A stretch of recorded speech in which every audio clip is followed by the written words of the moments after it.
നമസ്കാരം. മലയാളി ഫ്രം യുകെയുടെ world cup cricket ന്യൂസിലേക്ക് ഏവർക്കും സ്വാഗതം. ടോസ് നേടിയ സൗത്ത് ആഫ്രിക്ക ബാറ്റിംഗ് തിരഞ്ഞെടുത്തു. സൗത്ത് ആഫ്രിക്കയ്ക്ക് വേണ്ടി ഓപ്പണിംഗ് ഇറങ്ങിയത് ഡീകോക്കും മാക്രവും ആയിരുന്നു. ജസ്പ്രീത് ബുംറ എറിഞ്ഞ ഫസ്റ്റ് ഓവറിലെ 5-ാം ബോൾ ഡീകോക്കിൻ്റെ കുറ്റിത്തെറിപ്പിച്ചു. അപ്പോൾ സൗത്ത് ആഫ്രിക്കയുടെ സ്കോർ 10-1 എന്ന നിലയിലായിരുന്നു. അടുത്ത ഓവർ എറിയുന്നത് അർഷ്ദീപ് സിംഗ് ആണ്. ഓവറിലെ 4-ാം ബോൾ മാക്രം ഔട്ട്. ഔട്ട്സൈഡ് ഓഫിലേക്ക് ഒരു ഫുൾ ഔട്ട്സൈഡ് ഡെലിവറി.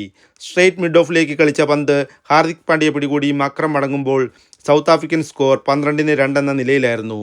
പിന്നീട് ഇറങ്ങിയ റിക്ടനെ ജസ്പ്രീത് ബുംറ തൻ്റെ 3-ാം ഓവറിലെ 5-ാം പന്തിൽ ശിവൻ ദുബൈയുടെ കൈകളിൽ എത്തിച്ചു. അപ്പോൾ സൗത്ത് ആഫ്രിക്കൻ സ്കോർ 20-3.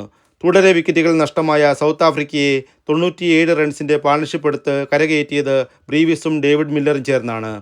ഒരു വമ്പൻ സ്കോറിലേക്ക് പോകുമെന്ന് തോന്നിയ നിമിഷം.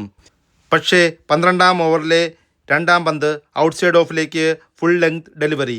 ഒരു പുൾ ഷോട്ടിന് ശ്രമിച്ച് മിഡ് വിക്കറ്റിൽ അഭിഷേക് ശർമ്മയ്ക്ക് ക്യാച്ച് നൽകി ബ്രീവിസ് മടങ്ങുമ്പോൾ സൗത്ത് ആഫ്രിക്ക 117-4. 29 ബോളിൽ 3 സിക്സും 3 ഫോറും അടക്കം 45 റൺസ് എടുത്താണ് ബ്രീവിസ് മടങ്ങിയത്. 15-ാം ഓവറിലെ 4-ാം ബോൾ ഡേവിഡ് മില്ലറിൻ്റെ വിക്കറ്റ് എടുത്ത് വരുൺ ചക്രവർത്തി ഇന്ത്യക്ക് ബ്രേക്ക് ത്രൂ സമ്മാനിച്ചു. 35 ബോളിൽ 7 ഫോറും 3 സിക്സും അടിച്ച് 63 റൺസ് എടുത്ത് മില്ലർ മടങ്ങുമ്പോൾ സൗത്ത് ആഫ്രിക്കൻ സ്കോർ 152-5. അതിനുശേഷം ഒരു ഒറ്റയാൾ പോരാട്ടത്തിലൂടെ 24 ബോളിൽ 3 സിക്സും 1 ഫോറും അടിച്ച് 44 റൺസ് എടുത്ത് സ്റ്റബ്സ് സൗത്ത് ആഫ്രിക്കയെ 187-7 എന്ന കൂറ്റൻ സ്കോറിലേക്ക് എത്തിച്ചു.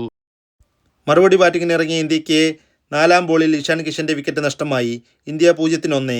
മാർക്കോ ജാൻസന്റെ ഫസ്റ്റ് ഓവറിൽ തിലകവർമ്മയെ ഡീകോക്കിൻ്റെ കൈകളിൽ എത്തിച്ച് ഇന്ത്യൻ സ്കോർ ബോർഡ് 5-2.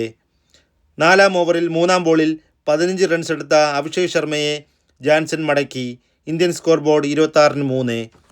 ഒരു കാരണവുമില്ലാതെ ഇന്നത്തെ മാച്ചിന് ഇടം കൊടുത്ത വാഷിംഗ്ടൺ സുന്ദറിനെ ബോഷ് ഡീകോക്കിൻ്റെ കൈകളിൽ എത്തിച്ചു. സ്കോർ 43-4. ഇന്ത്യൻ ടീമിൻ്റെ നട്ടെല്ലെന്ന് വിശേഷിപ്പിച്ച് സൂര്യകുമാർ യാദവിനെ ബോഷ് മടക്കുമ്പോൾ ഇന്ത്യൻ സ്കോർ ബോർഡ് 53-5. അവിടെ വെച്ച് ഇന്ത്യയുടെ പതനം തുടങ്ങി. ടീമിൻ്റെ വിജയശില്പി ഇവനാകുമെന്ന് വാനോളം പുകഴ്ത്തി വെച്ചിരുന്ന ഹാർദിക് പാണ്ഡ്യ മടങ്ങുമ്പോൾ ഇന്ത്യൻ സ്കോർ 86-6. എന്തു പറയാൻ, ഇന്ത്യൻ ടീമിൽ ആർക്കും ഒന്നും തന്നെ ചെയ്യാൻ സാധിച്ചില്ല. അവസാനം വരെ 37 പന്തിൽ 42 റൺസുമായി പിടിച്ചു നിന്ന ശിവൻ ദുബൈക്ക് മാത്രമാണ് ഇന്ത്യക്ക് വേണ്ടി പ്രതിരോധം സൃഷ്ടിക്കാനായത്. അങ്ങനെ 111 റൺസിൽ ഇന്ത്യ ഓൾ ഔട്ട്. സൗത്ത് ആഫ്രിക്കയ്ക്ക് 76 റൺസിൻ്റെ വിജയം. ഇത് ഇന്ത്യ ചോദിച്ചു വാങ്ങിയ പരാജയമാണോ? കമൻ്റായി അറിയിക്കുക. Malayali from UK.